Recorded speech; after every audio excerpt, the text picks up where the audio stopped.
the wind blow my hair and the earth's skin touch me.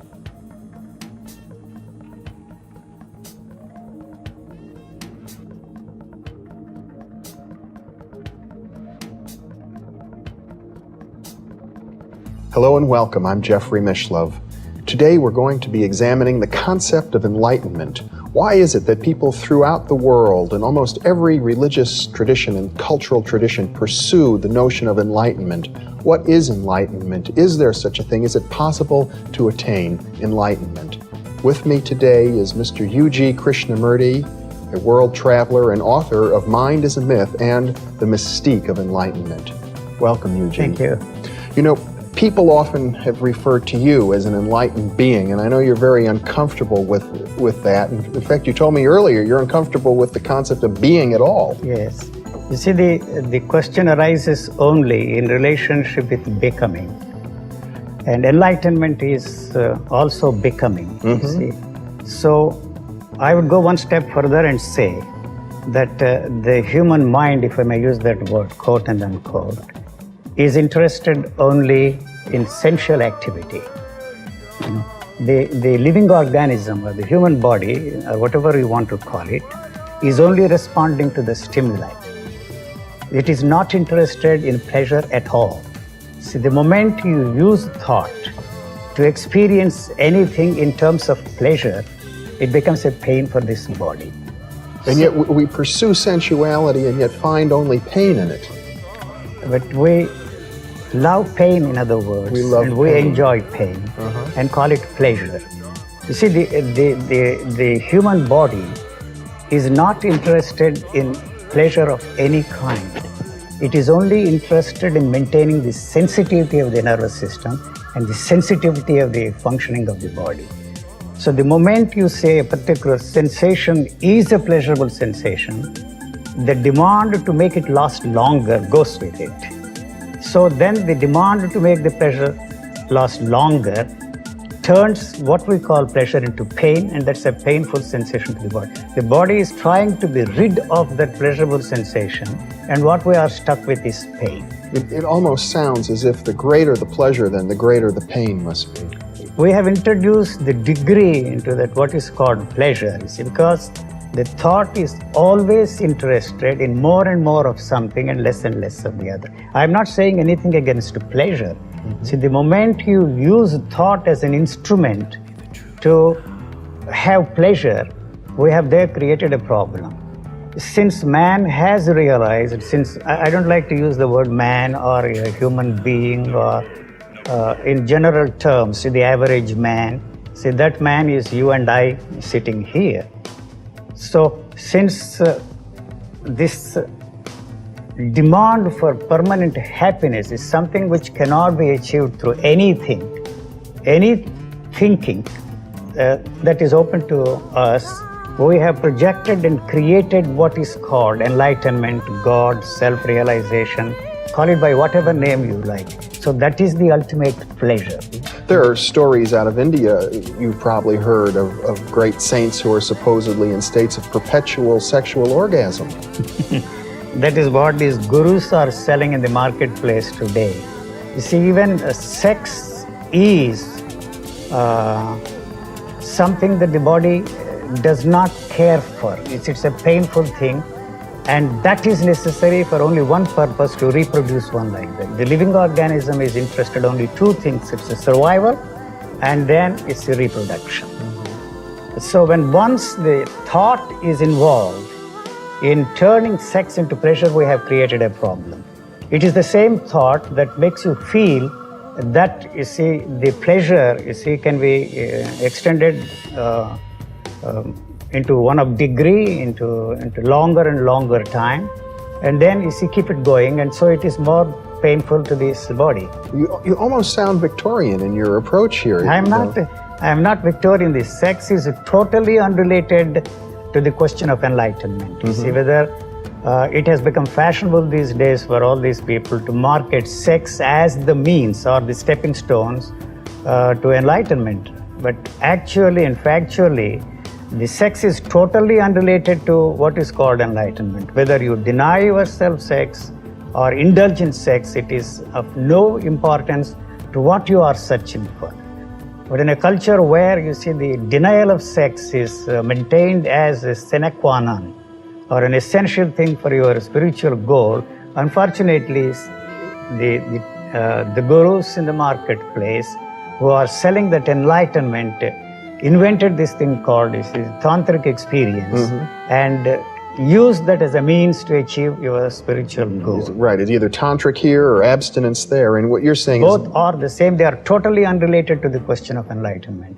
When once you see the question of enlightenment or the demand for an enlightenment is freed from sex totally, either as a means to it or the denial of it as a means to it, we can look at it in a different way and ask the question, is there any such thing as enlightenment at all?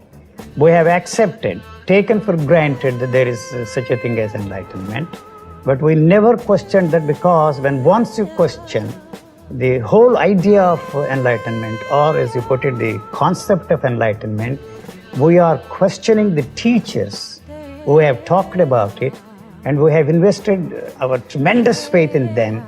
So the sentiment comes into the picture, and we accept that as a gospel truth. Well, yes, we have this notion of the great sages of antiquity and in many different cultures have written and talked about higher states of consciousness and enlightenment. That is true, but I am questioning the very consciousness itself. Is there any such thing as consciousness? That is my question. So you become conscious of yourself and the world around you only through the help of the knowledge that is given to us by these so-called sages, saints, and saviors of mankind. So is it possible for you to be conscious of anything without the help of that knowledge? So we have to question the very thing that we have taken for granted. We are very naive and to accept it, and then you see, spend a whole lifetime in search of whatever you want to have, it enlightenment, God realization, self-realization, or what you have. In other words, it seems as if there's a paradox here, because on the one hand, our consciousness, it seems as if it leads us to question the tradition, the so-called truths that are handed down to us. And you're saying, but without that tradition, without those truths, we would have no consciousness. You know, that is part of the structure of our thinking. You see, unfortunately, the thought has divided itself into two and created, you see, this duality or the neurotic situation for us. The whole culture teaches us that you should not compete. Competition is to be eschewed. Ambition is something which you should not, you see, have. Spiritual teachings tend to say this. The spiritual teachings, yes, always. Certainly in athletics and in capitalism, there is this sense of demand competition. that you should be free from ambition, you should be free from greed, you should be free from this, that, and the other. But at the same time, ambition is absolutely necessary for survival in the society in which we are functioning today. So it is that has created the neurotic situation for us. We want pleasure, and at the same time we know that the pleasure is giving us pain. So the demand for permanence is the basic demand of thought. It is interested in permanence. The permanence not of this living organism, but the permanence of the continuity of thought. So the body knows in a way that it is permanent. You see, not in the sense in which we know that this is permanent, that is not permanent, but that knowledge is of a peculiar kind that it knows it is permanent. So it is not interested in the idea that this is coming to an end one day, you see. So the one that is involved in this pleasure movement is the one that is asking the question, what will happen to this living organism when it dies? You see, for the body, there is no such thing as death at all. Now, so because it has no way of experiencing the fact that it is alive at this moment and that it is dead after 60, 70, 80 or 100 years at all. Are you saying then that the body doesn't die, but what about the spirit? That is the belief, the self, the soul, the spirit, and whatever you want to call it, is invented by thought. And it is that thought that is responsible for experiencing this, what we call thought, because what you call self, spirit, or soul, or whatever you want to call. I don't want to indulge in the frivolity of the root meaning of the words. You know, the Latin word, spirit is a Latin word. They have to do with breathing, generally. It means breathing. Mm-hmm. So you have observed, you see, a certain individual stopped breathing, and that condition you described it as death.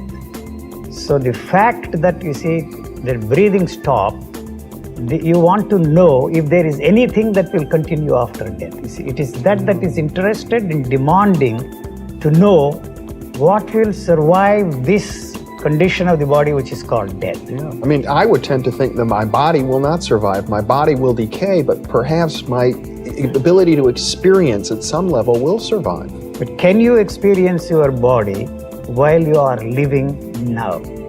See, if one wants to know anything about death, he has to find out what is it that is there now and not wait until what we call the death that takes place.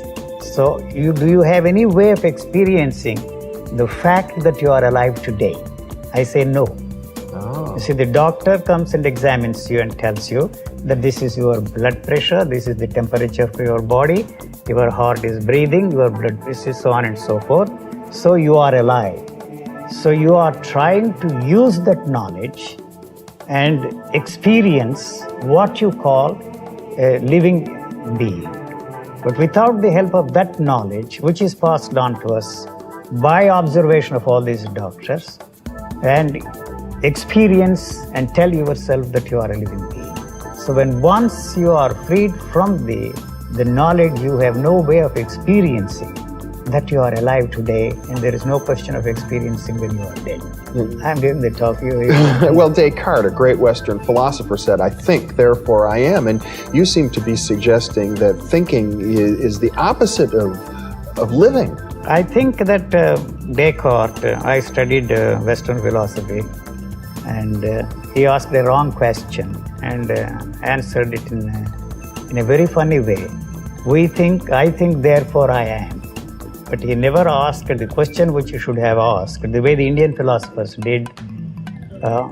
If you don't think, are you there?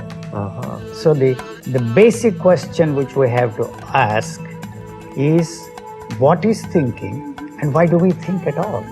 If you don't think, there is still the question there, you see. The question is born out of the assumption that there is something there, and so that is why he has come out with this statement, I think, therefore I am. If you don't think, where is that I am? Well, isn't it true that when we talk of enlightenment, the great sages of India have said when you stop thinking, you can enter into this vast ocean of bliss, and that's enlightenment. The bliss is the bliss, or whatever you want to call it, is essential pleasure that we are indulging in. They may have experienced some extraordinary moment, which he described it as a bliss, and tried to share it with us. And that created the problem of us all trying to experience the same thing.